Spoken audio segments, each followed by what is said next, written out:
Los protagonistas, el análisis y la información. En Contacto Directo.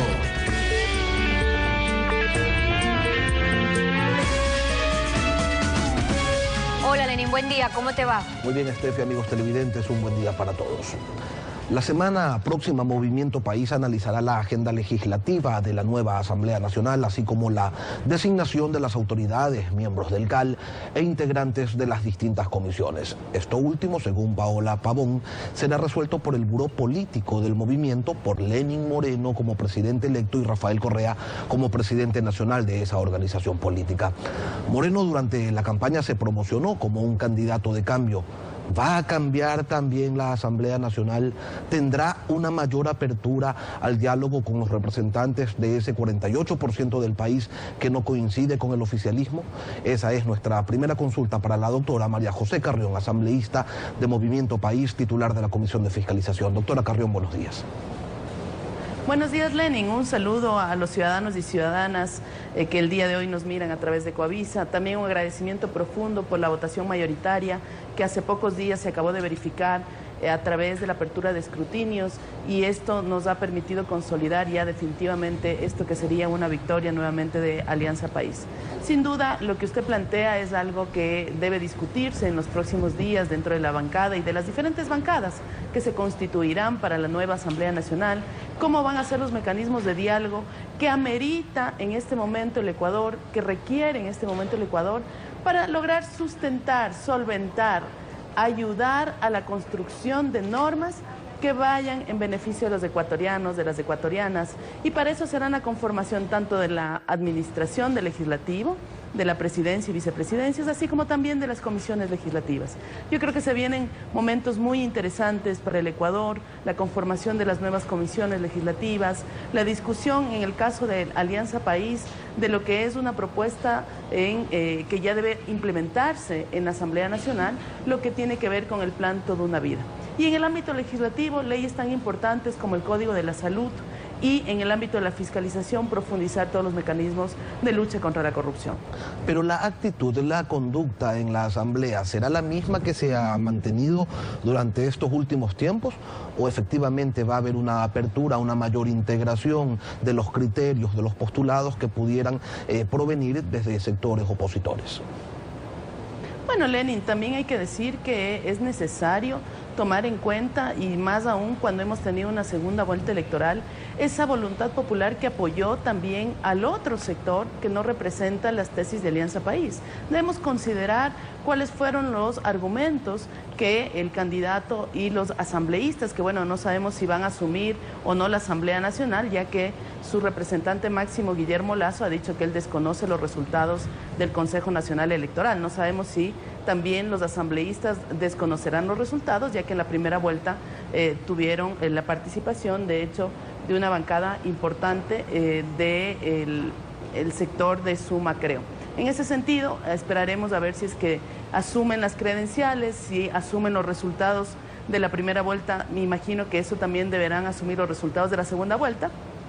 Y yo creo que está bienvenido un diálogo con todas las bancadas que se puedan conformar, y un diálogo también necesario porque la ley del legislativo, así como la Constitución, establece que las bancadas deberán tener su representación.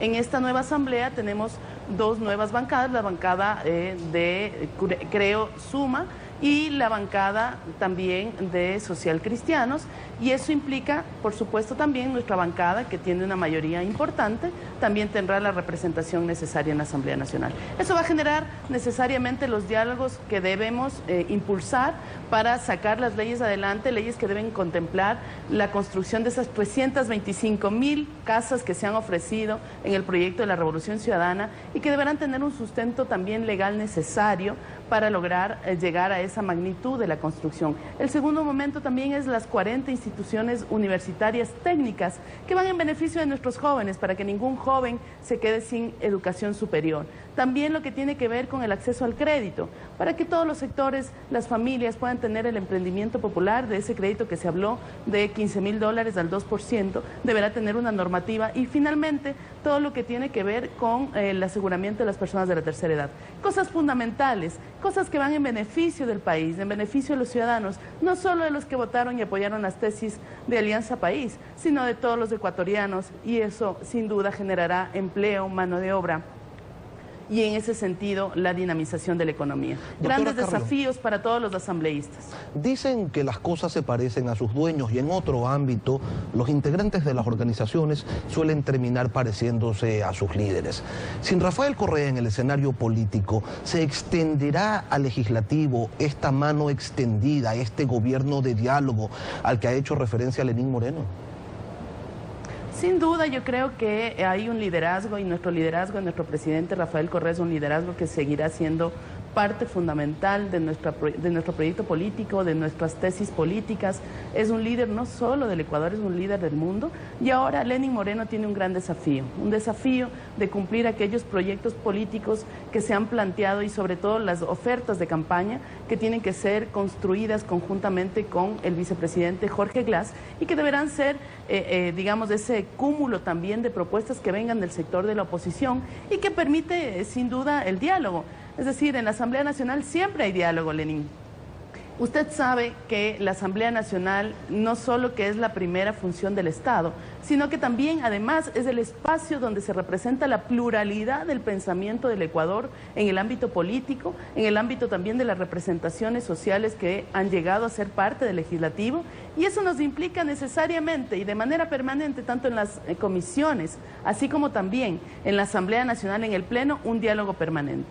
Lo que sí, obviamente, se exige responsabilidad. Y creo que esa responsabilidad debemos seguir asumiendo para generar esta política de la discusión y de la batalla, pero de las ideas, de las tesis, de la información clara, verificada, veraz, oportuna. En ese sentido, podemos discutir tesis profundas, Lenín, y yo creo que la invitación es para que las bancadas pensemos en país.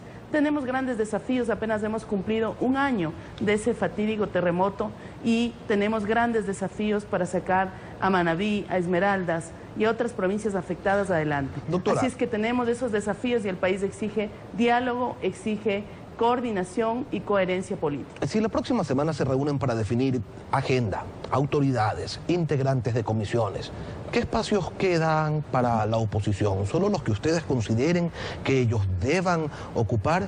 ¿Cómo van a manejar los temas que ellos propongan? Como ha sido en el actual periodo, en donde las propuestas de ley de oposición han quedado relegadas para privilegiarse aquellos temas que proponía el oficialismo. ¿Va a haber algún espacio para que las propuestas de la oposición sean analizadas siquiera, o de plano lo que provenga desde ese otro espacio no tendrá cabida? No, yo creo que Lenín, sin duda, va a ser un espacio de apertura, va a haber una mayor presencia en las comisiones de la oposición.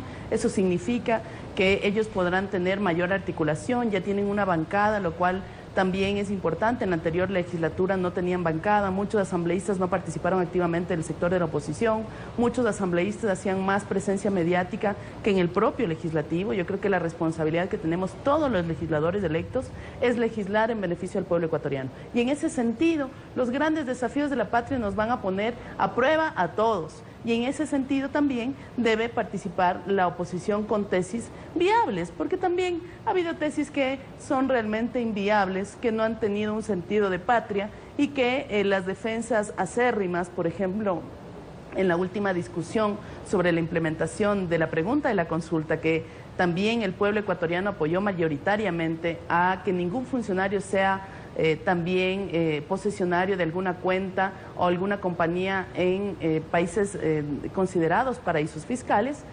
En esa discusión, por ejemplo, ver defensas acérrimas a personas que tienen este tipo de cuentas de sectores de Pachacuti, de los sectores que en un momento determinado representaron a la izquierda del país, es lamentable, digamos. Ahí no podemos ir a una discusión seria, y lo que debemos ir a una discusión en el cumplimiento del pueblo, de la voluntad del pueblo ecuatoriano. Fíjese, Lenín, la mayoría no la hemos decidido nosotros, la mayoría la decidió el pueblo. El pueblo nos vuelve a dar una mayoría y el pueblo nos vuelve a dar la confianza para seguir legislando, para seguir construyendo la patria que queremos que sea la de la erradicación de la pobreza definitiva, y también la de la construcción de la redistribución. Hay una amplia minoría, un 48% de electores que no les dio el voto. A ellos también hay que tomarlos en cuenta. Por supuesto, Lenín, sin duda alguna. pero recordar que la diferencia que hubo entre la primera y la segunda vuelta es una diferencia importante. Hemos recibido el apoyo mayoritario para la Asamblea Nacional. Sin duda la tesis dista un poco ya cuando se discutió en la segunda vuelta. Ahí hubo una cercanía mayor, un apoyo mayor a, digamos, en comparación a la primera vuelta, a las tesis de Creo.